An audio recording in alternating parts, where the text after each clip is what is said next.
22 মে হচ্ছে বিটকয়েনের pizza day. আর এই পিৎজার গল্পটা মোটামুটি সকলেই জানেন। আর সেই অনুসারে আজকে কিন্তু একটা ভালো ধরনের র্যালি দেখছি। আর এই র্যালিটাই হচ্ছে মূলত আমরা বুল সিজন যেটা বলে থাকি। এই বিটকয়েনের কিন্তু বুল সিজন অলরেডি বলতে পারেন যে একটা হয়ে গেল। কিন্তু আমরা তো বিটকয়েনে ইনভেস্ট করে ফেসে নাই, আমরা কিন্তু অলস যেগুলো কয়েন আছে, আমরা অলস কয়েন বলতে বুঝি ইথেরিয়াম, সোল এবং অন্যান্য যে কয়েনগুলো আছে যেমন এআরবি, পোল, সুই, এই কয়েনগুলোকে আমরা অলস কয়েন বলি। আর এই অলস সিজনটাই আমরা এখনো দেখি নাই। অলস একটা যে সিজন আছে এটাতে একটা বড় ধরনের র্যালি দেখাবে, সেই র্যালিটাই কিন্তু আমরা এখন পর্যন্ত দেখিনি, যেমনটা কিন্তু হওয়া উচিত ছিল। তো এই মূলত অলস সিজনটা আসবে কবে, এই প্রশ্নটাই কিন্তু সকলের, বা এই অলস সিজনের উপরেই নির্ভর করে অনেকজনে ইনভেস্ট করে ফেসে গেছেন। তো আজকের এই ভিডিওটাতে আমরা ক্লিয়ার বুঝবো অলস সিজন কখন আমরা লক্ষ্য করব, কোন সময়টাতে আমরা দেখব এবং কিভাবে বুঝবো।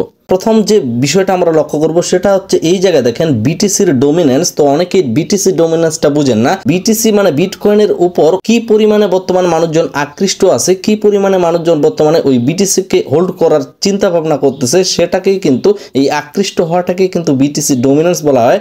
বর্তমানে 64 আছে, যেটা কিন্তু খুবই একেবারে বড় লেভেলের। মানে বর্তমানে বিটকয়েনের উপরে সবচাইতে মানুষের ফোকাস বেশি আছে, অলস কয়েনগুলোর উপরে বর্তমানে ফোকাস নাই। আর এই অলস কয়েনগুলোতে ফোকাস যখন আসবে তখন নির্দ্বিধায় এবং শিওরলি বলতে পারেন এই ডোমিনেন্সটা কমতে থাকবে। যখন বিটিসি ডোমিনেন্সটা কমবে তখন কিন্তু শিওর থাকেন যে আস্তে আস্তে অলস সিজনটা আমরা লক্ষ্য করব। এবং আপনি যে অলস কয়েনগুলো হোল্ড করে থাকবেন বা আপনার কাছে যে অলস কয়েনগুলো আছে সেগুলোর মধ্যে সমস্ত কয়েনগুলো পাম্প করবে বড় ধরনের এমনটাও কিন্তু না।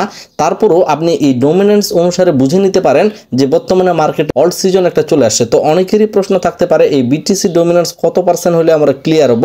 তো আমি বলে দেই, যদি 50%-এর কাছে চলে আসে তাহলে কিন্তু আপনি ধরে নিতে পারেন যে অলস সিজন চলতেছে, এবং ওর ধারে কাছে চলে গেলেই আমরা কিছু কিছু কয়েনে বড় ধরনের একটা র্যালি লক্ষ্য করতে পারি।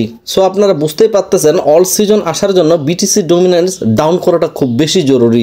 তারপরে যে বিষয়টা আমরা লক্ষ্য করব সেটা হচ্ছে ইথেরিয়াম স্ল্যাশ বিটিসি, অর্থাৎ এই যে পেয়ারটা আছে ইথেরিয়াম স্ল্যাশ বিটিসি পেয়ার, এই পেয়ারটা যখন পাম্প করা শুরু করবে উপরের দিকে এবং ভালো ধরনের আমার একটা র্যালি দেখবো, দেখা গেল যে পার ডে 20%, 15% করে প্রতিদিন পাম্প নিচ্ছে, তখন কিন্তু আমরা শিওরলি থাকবো যে অলস সিজনে আমরা প্রবেশ করে ফেলছি। কেননা ইথেরিয়াম যদি পাম্প করে, ইথেরিয়াম পাম্প করা মানেই অলস সিজনগুলোতে বড় ধরনের একটা র্যালি দেখার সম্ভাবনা।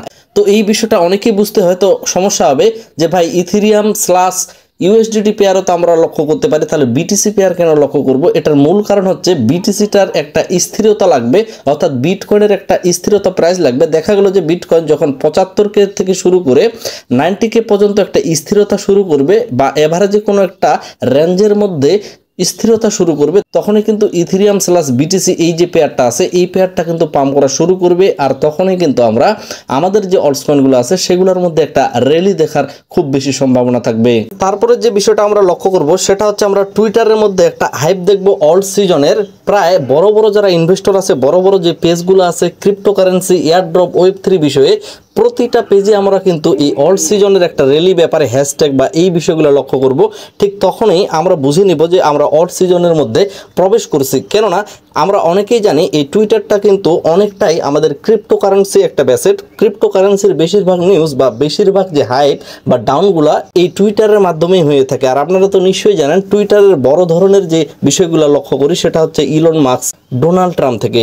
আপনাদের মনে সর্বশেষ একটা প্রশ্ন আসবে যে ভাই অলস সিজনের জন্য আমরা কোন কয়েনগুলো সিলেক্ট করে রাখতে পারি। তো এর আগের ভিডিও তো আপনাদের আমি বলে দিয়েছিলাম যে কি কি কয়েনগুলো আপনারা আপনার অ্যাসেটে রাখতে পারেন। তারপরেও আমরা টেলিগ্রামে এই কয়েনগুলো কিন্তু সাজেস্ট করি। অবশ্যই টেলিগ্রামে যার কারণে জয়েন হয়ে থাকবেন, মাস্ট জয়েন হয়ে থাকতে হবে।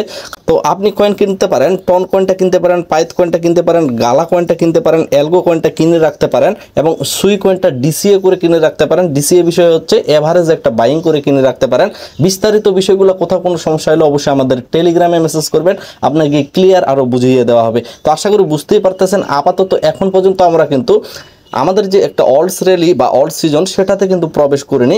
আর যখন এই বিটকয়েন আমরা স্থিরতা একটা প্রাইস লক্ষ্য করব, যখন ডোমিনেন্স কমতে থাকবে, যখন আমরা নিউজ পাইতে থাকবো, তখনই কিন্তু আমরা ক্লিয়ার হবো যে আমরা অলস র্যালির ভিতরে প্রবেশ করছি। আর যার কারণে যদি আপনার ইনভেস্টমেন্ট করার ইচ্ছে থেকে থাকে এখন থেকেই এভারেজ প্রাইস অনুসারে অর্থাৎ ডিসিএ অনুসারে আপনি ইনভেস্ট করা শুরু করে দিতে পারেন। তো এই ভিডিওটা এখানেই শেষ করতেছি। ক্রিপ্টোকারেন্সির ট্রেডিং এবং ক্রিপ্টোকারেন্সির A to Z বিষয়গুলো জানার জন্য আমাদের টেলিগ্রাম এবং ইউটিউবের সাথেই থাকবেন। সকলে ভিডিওতে লাইক দিয়ে আমাদের সাথেই থাকবেন। সকলে সুস্থ থাকবেন, ভালো থাকবেন। ধন্যবাদ সকলকেই।